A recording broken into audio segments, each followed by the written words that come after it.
नमस्कार। कैसे हैं आप सब। तो आज की कहानी है एक छोटी सी लाल मुर्गी की। तो ये हमारी छोटी सी नन्ही सी प्यारी सी लाल मुर्गी घूम रही थी एक खेत में, और घूमते घूमते उसे मिले कुछ गेहूं के दाने। उसने सोचा क्यों ना मैं इन गेहूं के दानों को अपनी खेत में बो दूं। तो उसने अपने दोस्तों को बुलाया। वो कुत्ते के पास गई, बिल्ली के पास गई, सूअर के पास गई, घोड़े के पास गई, और सबसे उसने विनती की, चलो ना हम लोग सब मिलके खेत में कुछ गेहूं के दाने बोते हैं। तो सबने हाँ हाँ हाँ हाँ की, पर कोई आया नहीं। मुर्गी ने सबसे बहुत मदद मांगी, लेकिन सबने सहायता करने से मना ही कर दिया। तो उसने सोचा कि गेहूं की बुआई, कटाई और फिर आटा पीसने का काम अब मैं कैसे करूं। मेरे दोस्तों ने तो मुझे मना कर दिया। फिर कुछ सोचकर उसने हिम्मत जुटाई। उसने निडर होकर ये मन में ठाना कि ये काम मैं खुद भी कर सकती हूँ, मुझे किसी की मदद की जरूरत नहीं।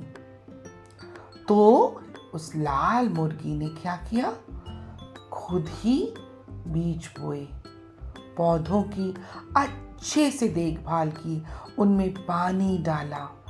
फिर जब गेहूं थोड़े बड़े हो गए तो उसको उसने खुद ही काटा, और काटने के बाद पीसने का काम भी उस मुर्गी ने अकेले ही किया।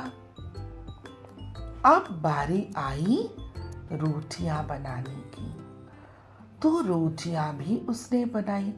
बहुत ही स्वादिष्ट रोटी बनकर तैयार हुई।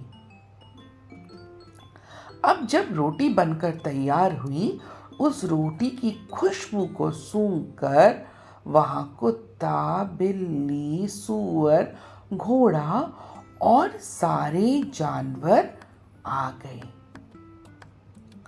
तो उन्होंने कहा, वाह, खुशबू तो बहुत अच्छी आ रही है मुर्गी रानी, ये रोटी कैसे बनी। तब मुर्गी ने कहा, देखो, मैंने तुम सबसे मदद मांगी, गेहूं की बुआई में, कटाई में, आटा पीसने में, लेकिन तुम सबने मना कर दिया।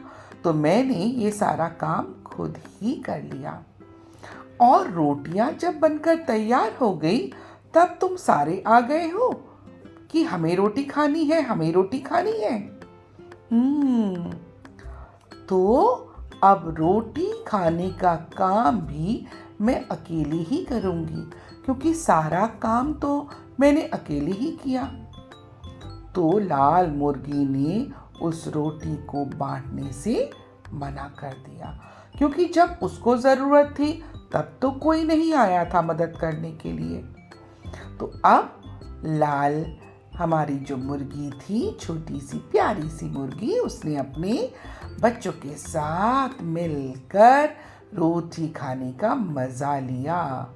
उसने बहुत मेहनत की थी इस रोटी को बनाने के लिए। तो अगर हम खुद ये सोच लें, ये ठान लें कि हम परिश्रम खुद ही कर सकते हैं, किसी की ज़रूरत नहीं, तो आपको सफलता ज़रूर मिलेगी। आशा करती हूँ कहानी आपको अच्छी लगी होगी। तो मिलती हूँ कल फिर एक नई कहानी के साथ। तब तक के लिए नमस्कार।